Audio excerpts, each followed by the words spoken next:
Sullivan Jones, and I did the article on chemical imbalance and why it does not explain depression.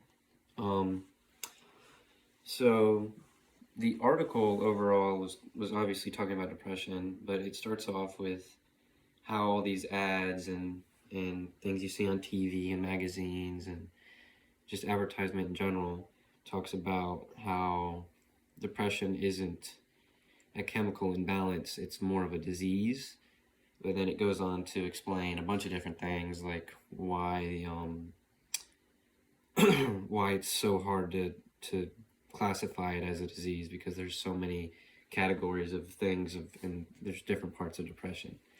Um,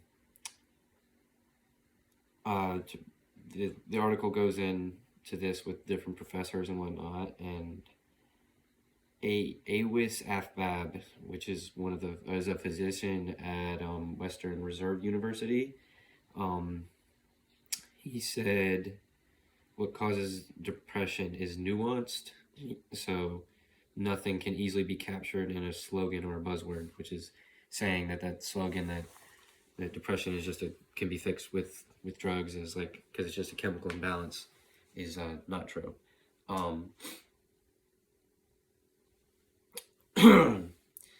So the article also went into how depression's measured, and which is what I was talking about, how depression is not measured in one thing, it's measured in many different things, and there's a whole checklist of like, if you're sad, if you're losing weight, if you're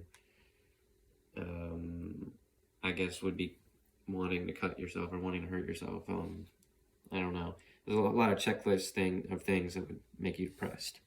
That was part of it.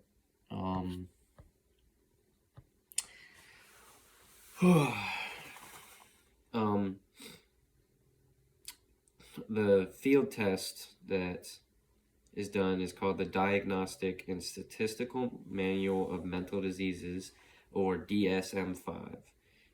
This manual is just meant to be a standardized of these categories of things I just mentioned, like the losing the weight, and yeah.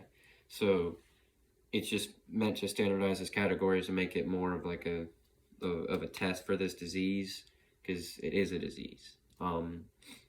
Lastly, it kind of went into race and culture and how that affects people differently, and Lucille Adams of Johns Hopkins, the Public School of Health, went, and she said you can't just ask, are you very sad or are you crying? Some people do not emote in the same way. She says this would be missing things.